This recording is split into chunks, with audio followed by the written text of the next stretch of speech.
Ich freue mich sehr, dass wir starten mit einer Person, die wir wahrscheinlich alle im Kontext Religionsfreiheit sehr, sehr gut kennen. Professor Dr. Heiner Bielefeldt ist Inhaber des Lehrstuhls für Menschenrechte und Menschenrechtspolitik an der Universität Erlangen-Nürnberg und war von 2010 bis 2016 UN-Sonderberichterstatter für Religions- und Weltanschauungsfreiheit.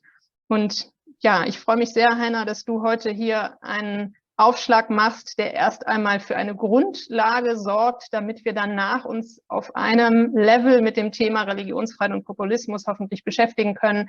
Und ich gebe dir einfach das Wort. Vielen Dank. Ja, danke schön, Katja. Wunderbar, dass wir das jetzt hier machen können. Die Zeit ist ja in der Tat sehr knapp. Deshalb hatte ich mich entschlossen, im Vorfeld etwas zu tun, was ich eigentlich selten mache, nämlich ein Thesenpapier zur Verfügung zu stellen, an das ich mich sehr eng halte. Darf ich davon ausgehen, dass das verteilt worden ist? Da ich das Thesenpapier in englischer Sprache verfasst habe, werde ich jetzt tatsächlich ins Englische übergehen. Das mag ein bisschen seltsam wirken bei einer Konferenz, die sehr stark deutschsprachig ist, aber es sind eben einige auch nicht deutschsprachige dabei und das Thesenpapier sollte für alle zugänglich sein. Also jetzt dann ins Englische. Und ich werde die Thesen Zeile für Zeile vorlesen und immer so ein paar Erläuterungen hinzufügen. Okay, preliminary remarks. Perhaps more than other human rights, the right to freedom of religion or belief is exposed to misperceptions and ideological distortions, some of which even obscure the very nature of freedom of religion or belief as an international recognized human right. The discussion on freedom of religion or belief presupposes clarity about its essential features. Let me just give you a few examples. So I remember discussions also in the UN context, in the United Nations Human Rights Council, where some representatives simply dropped the component of freedom, the right to religion, not freedom of religion. Yeah, so in analogy to the right to food, with the state being in charge of healthy delivery. So simply dropping the freedom component is one of those distortions, or juxtaposing religious rights to secular rights. And some would even go so far as to turn freedom of religion into a fortress of anti-liberalism or anti-humanism, backing up draconian blasphemy, anti-blasphemy legislation, or aggressive anti-genderism. Yeah, so I mean, this is really, it's very important to start with clarifying the contours of this particular human right.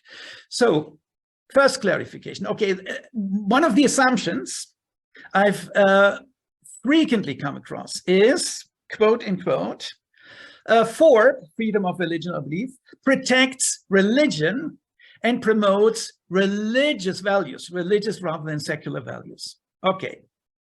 Now, clarification, like any other human right, so fully in line with the human rights approach, FORP consistently focuses on human beings. So it does not protect religion in itself, for instance, the integrity of certain belief systems against questions, against criticism, or the societal status of certain traditional religious values. No. FORP protects human beings in their freedom within that broad area of faith, of conscientious positions, of religious practices, etc.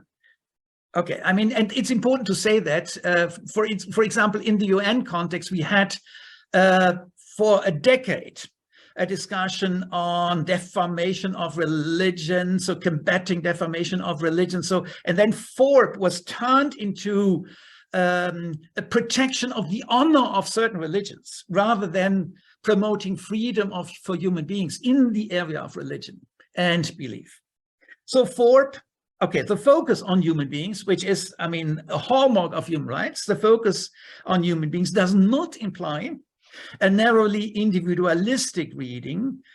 FORP also covers communitarian practices. The community is very important. It's not only secondary in status.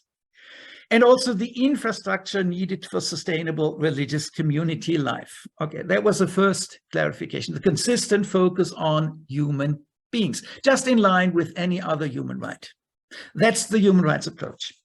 Second, okay, as an assumption can be the following: Fourth, privileges religious over non-religious worldviews.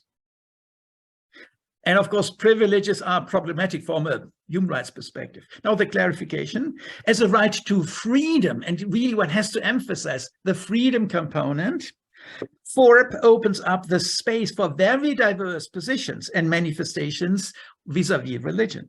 While it certainly covers traditional forms of faith and also religious practice, traditional religious practice, it also includes non-traditional religiosities, for instance, religious reform movements or non-religious views, for instance, atheism. So a very famous and frequently cited statement of the UN Human Rights Committee says, Fourth covers theistic positions, non-theistic positions, but also atheistic positions.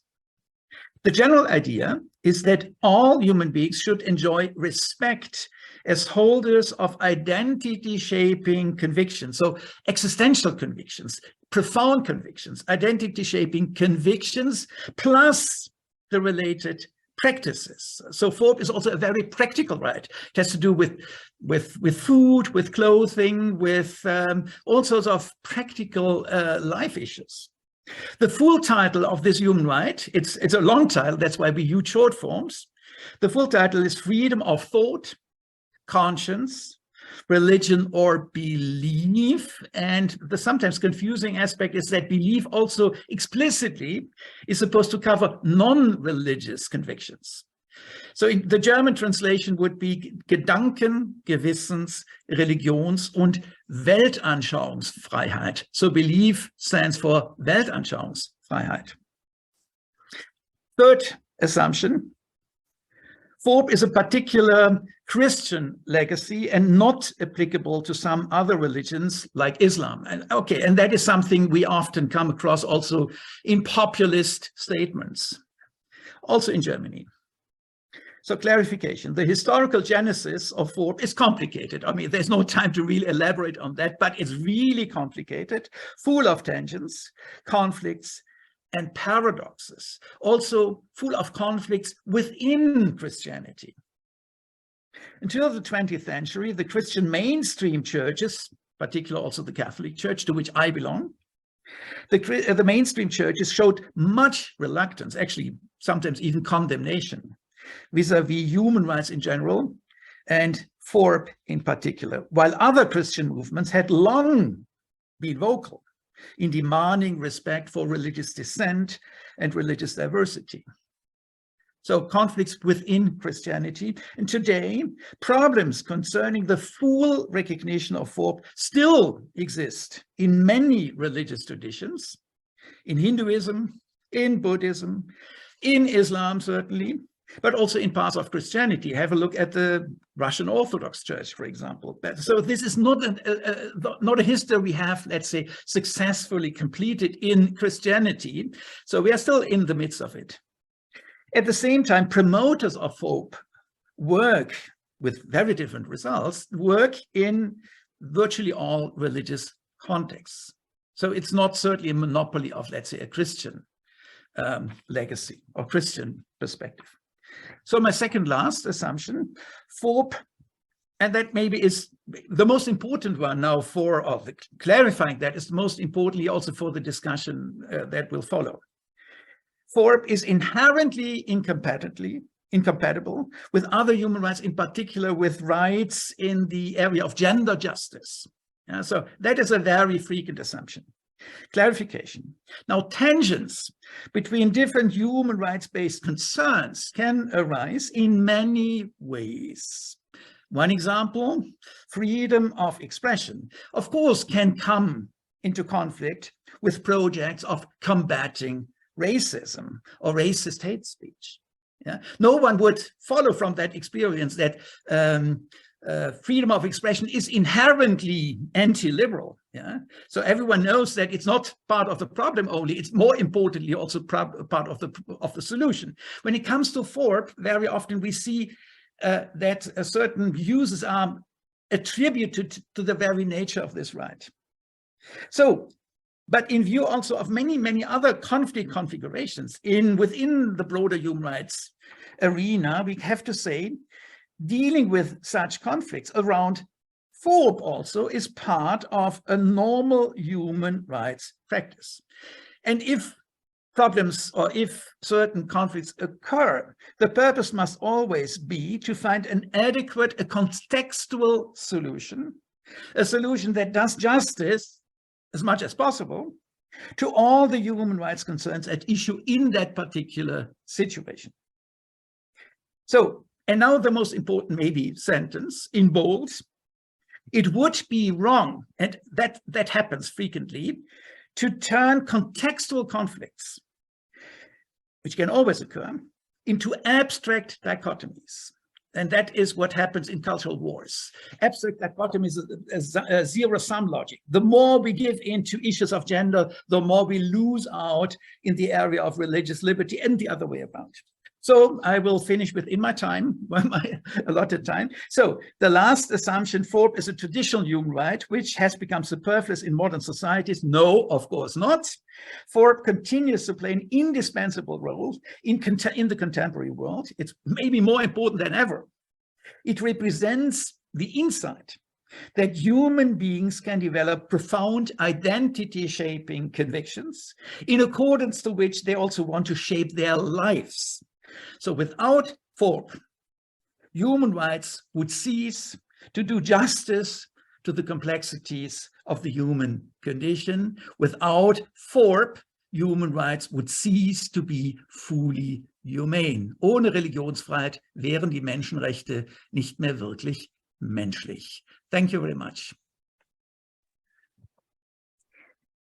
Ja, danke, Heiner Bielefeldt, für diesen Input, der, glaube ich, wichtig war, um eine Grundlage wirklich zu legen für unser Thema, in das wir jetzt nochmal konkret einsteigen, also zu wissen, was Religionsfreiheit ist, beziehungsweise welche Missverständnisse mit Blick auf das Menschenrecht auf Religionsfreiheit zusammenhängen. Das ist ein wichtiger Punkt, und jetzt konzentrieren wir uns auf eine bestimmte Art und Weise, dieses Menschenrecht bewusst zu instrumentalisieren, umzukehren und ja, ein falsches Verständnis voranzubringen für eigene Interessen.